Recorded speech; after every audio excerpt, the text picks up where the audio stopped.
Fala pessoal, tudo bem com vocês? Uma disputa improvável com carros que geralmente integravam o final do pelotão ali na frente, brigando pela vitória, com uma ótima participação brasileira dentro dessa disputa. O Grande Prêmio da França de 1990. Essa é a nossa história de hoje.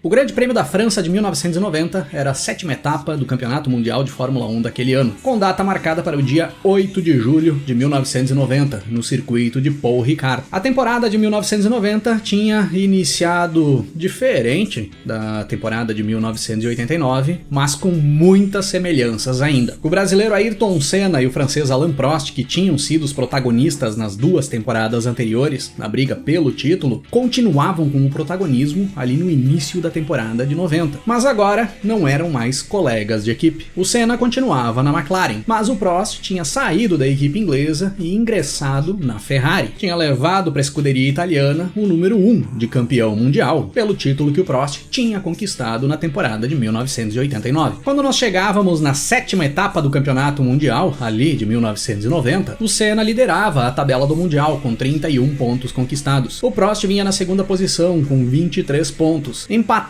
em número de pontos com o novo companheiro do Senna na McLaren, o austríaco Gerhard Berger, que também tinha conquistado 23 pontos até então. No decorrer das 6 primeiras etapas, o Senna tinha vencido 3 provas contra 2 vitórias do francês Alain Prost. E os dois chegavam na França para fazer mais um duelo pela liderança da tabela do Mundial. E o Prost sabia que uma vitória em casa era essencial para não deixar o Senna disparar na ponta da tabela e entrar a segunda metade do campeonato já com uma larga vantagem. Aí ia ficar difícil do Prost conseguir buscar ele na reta final da temporada. E nos treinos classificatórios nós até tivemos surpresas. As coisas se inverteram dentro das equipes principais ali, dentro da McLaren e da Ferrari. Quem acabou fazendo os melhores tempos e formando a primeira fila do grid de largada foram os segundos pilotos das equipes. O inglês Nigel Mansell, que era companheiro do Prost na Ferrari, ficou com a pole position, com o Gerhard Berger ao seu lado na segunda posição. O Senna ficou em terceiro, com o Alain Prost fechando a segunda fila,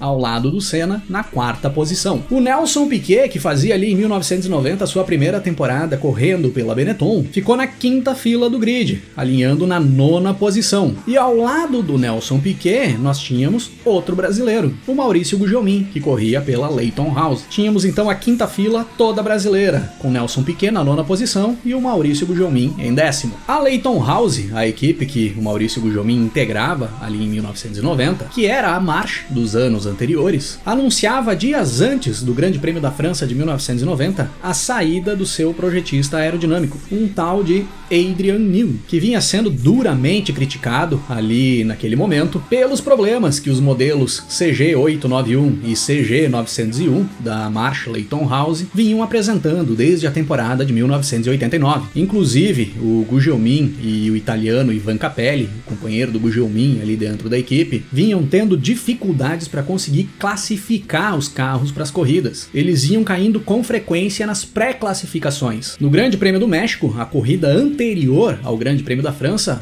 os 2 carros da Leyton House tinham ficado de fora da corrida. E logo em seguida do anúncio da demissão do Adrian Newey, ali da Leyton House, o Newey já anunciava a sua entrada na equipe Williams, onde ele começaria ali em 1990, no decorrer do ano, a trabalhar no desenvolvimento dos carros que a Williams utilizaria a partir de 1991, que era um tal de FW14, que talvez vocês já tenham ouvido falar por aí. Mas antes de sair da Leyton House, o Newey deixou encaminhado para a nova equipe aerodinâmica um pacote de atualizações para o carro, que após testado no circuito de Silverstone, seria utilizado pela primeira vez ali, em Paul Ricard, com sidepods atualizados, fundo do carro plano, novos extratores, e essa mudança deixou o carro bem promissor para alguns tipos de circuitos. O próprio Ivan Capelli, o companheiro do Gugelmin, disse em entrevista ali no início do final de semana do Grande Prêmio da França que estavam todos muito otimistas com o desempenho que o carro poderia apresentar ali no circuito de Paul Ricard, pois com essa atualização o carro tinha ficado muito bom para circuitos de alta e que tivesse o asfalto com poucas imperfeições. E o próprio Ivan Capelli foi muito bem nos treinos treinos classificatórios. Ele conseguiu alinhar o carro na 7ª posição. Para quem não vinha conseguindo se classificar para as corridas, ficava fora do grid de largada, era uma evolução extraordinária. O Capelli alinhando em 7º e o Gugelmin alinhando em 10º. Mas era difícil de imaginar que o Gugelmin ou o Capelli conseguissem grandes feitos no decorrer da prova. Por mais que estivessem com um carro atualizado e que a configuração do circuito ajudasse ao carro render mais, ninguém apostava que eles andariam normalmente disputando posição com Ferrari, com McLaren,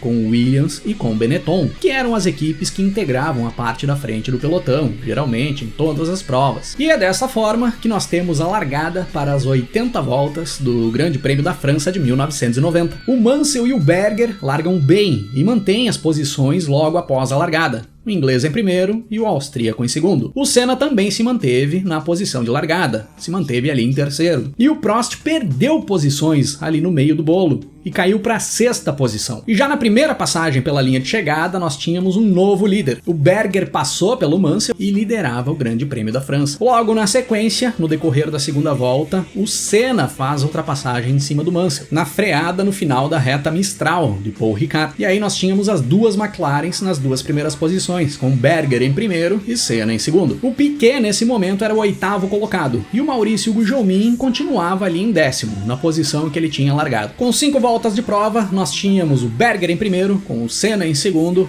o Mansell em terceiro, o italiano Alessandro Nannini, da Benetton, companheiro do Piquet, era o 4º colocado, o outro italiano, o Riccardo Patrese, da Williams, era o 5º, e o Alain Prost ficava na 6ª posição. O Berger ia conseguindo abrir um pouco ali na ponta da corrida, ia conseguindo se distanciar do Senna, enquanto o brasileiro estava numa briga ali com o Mansell e com o Nannini, os três ali se atacando e se defendendo para tentar evoluir na corrida. E o Patrese e o Prost ficavam um pouco mais atrás, observando essa briga dos três ali à distância. Na 7ª posição vinha o Ivan Capelli com a Leyton House e logo atrás dele o Nelson Piquet em 8º. O Gugelmin nesse momento ali na 5ª volta era o 11º colocado. As coisas se mantiveram assim por umas quantas voltas, até que passando da volta 10, a emoção da corrida fica por conta de uma forte briga pela 5ª posição entre o Alain Prost e o Riccardo Patrese, com várias investidas do francês para cima do italiano, mas até então sem troca de posições. Na 18ª volta da corrida, o Mansell dá uma saída de lado espetacular na freada da reta dos boxes de Paul Ricard. Por pouco ele não perde a posição para o Alessandro Nannini, mas já deu uma emoção para a corrida, ali com aquelas manobras de segurar o carro na pista que só o Mansell conseguia fazer. Chegando na volta 20, o Piquet para fazer uma troca de pneus. E aí o Piquet acaba perdendo várias posições, ele retorna para a pista lá na 15ª posição. Passando da volta 25, os 6 primeiros colocados da corrida seguiam muito próximos na pista, com muitos ataques ali entre os 6 primeiros para tentar ganhar posições, mas sem alterações. Na realidade, os 7 primeiros, porque o Capelli também já tinha chegado ali nesse bolo da frente. O Capelli já estava colado na traseira da Ferrari do Prost. E aí, pouco antes da volta 30, o Prost para fazer uma troca de pneus. Nesse mesmo momento, o Senna consegue fazer a ultrapassagem em cima do Berger. E aí o brasileiro assumia a liderança do Grande Prêmio da França. E logo em seguida, que o Berger perde a posição para o Senna, ele e o Nannini entram juntos nos boxes para fazer a troca de pneus. 2 voltas depois, para o Senna também, para fazer a sua troca. E aí os mecânicos têm um problema para conseguir fazer a troca do pneu traseiro esquerdo da McLaren do Senna. Eles já tinham sofrido problemas com o Berger antes, que já tinha feito uma parada ruim e tinha perdido posições por conta da parada. E com o Senna foi ainda pior. O Senna levou mais de 16 segundos parado ali para conseguir fazer a troca dos pneus. Parecia ficar prejudicada a corrida do Senna a partir desse momento. Uma volta depois, para o inglês Nigel Mansell para fazer a troca de pneus na sua Ferrari. O Mansell que era o líder da corrida. A partir daí, após as 30 voltas de corrida, com boa parte dos carros ali da frente já tendo feito as trocas de pneus, nós tínhamos o Patrese na liderança com a Williams, ainda não tinha trocado pneus, o Ivan Capelli com a Leyton House em segundo, também sem fazer troca, e o Maurício Gugelmin era o 3º colocado, com o Prost na 4ª posição. O Gugelmin, lógico, também não tinha trocado pneus ainda. O Nannini era o 5º, o Mansell o 6º colocado, o Senna o 7º e o Piquet em 8º. Esses todos já tendo feito as trocas. Na volta 32, o Ivan Capelli, com a sua Leyton House, vai para cima do Riccardo Patrese de Williams. Faz a ultrapassagem e assume a liderança do Grande Prêmio da França de 1990. O Ivan Capelli, com a Leyton House, que não tinha conseguido classificar na corrida anterior, no Grande Prêmio do México. Logo em seguida, o Patrese para fazer a sua troca de pneus. E aí nós tínhamos Ivan Capelli na liderança e Maurício Gugelmin na segunda posição. As duas Leyton House ponteando o Grande Prêmio da França. E isso era pouco antes da metade da prova. E aí todo mundo pensou,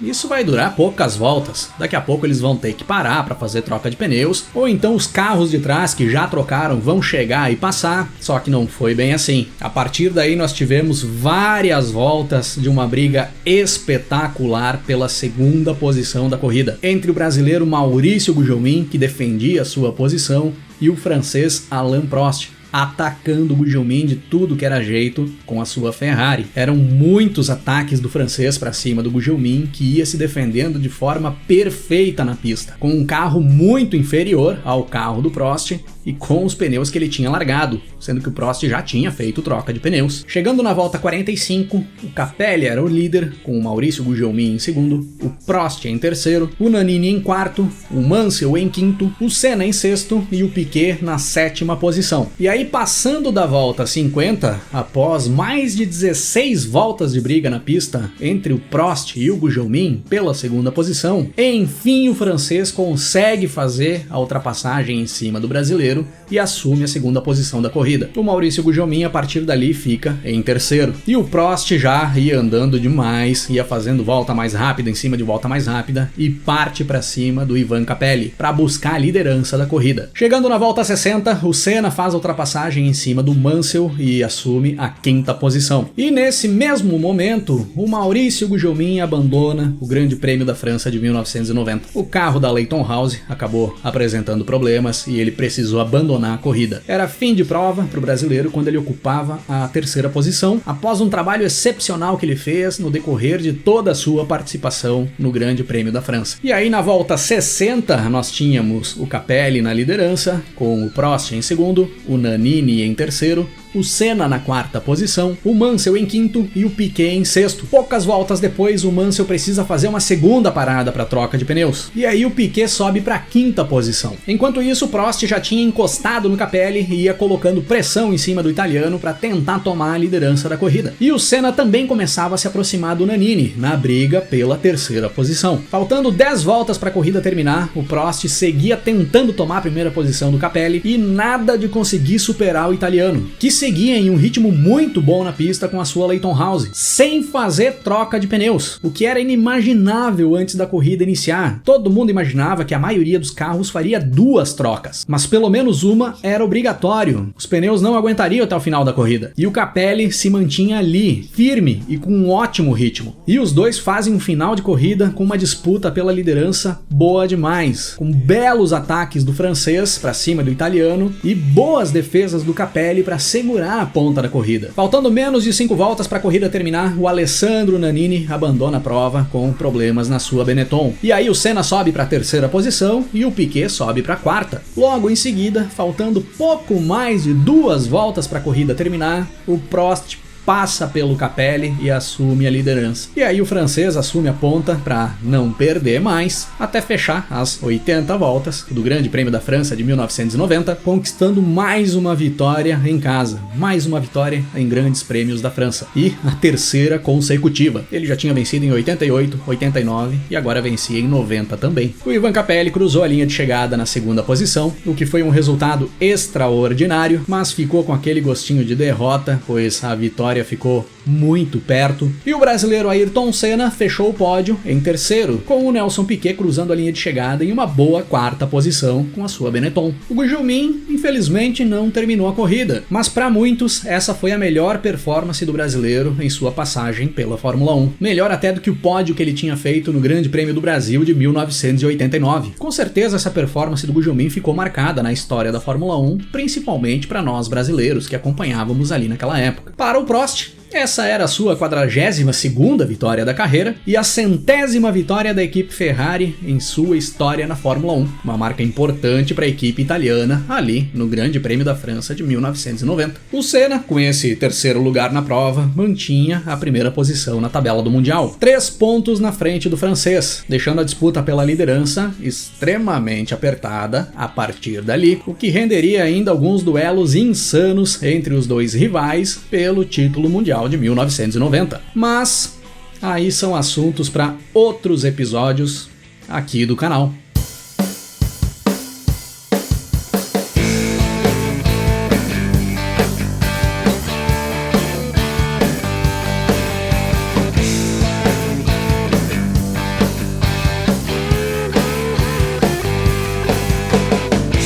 Siga conduzindo a sua história.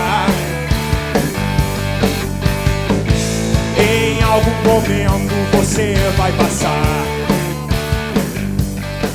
pro percurso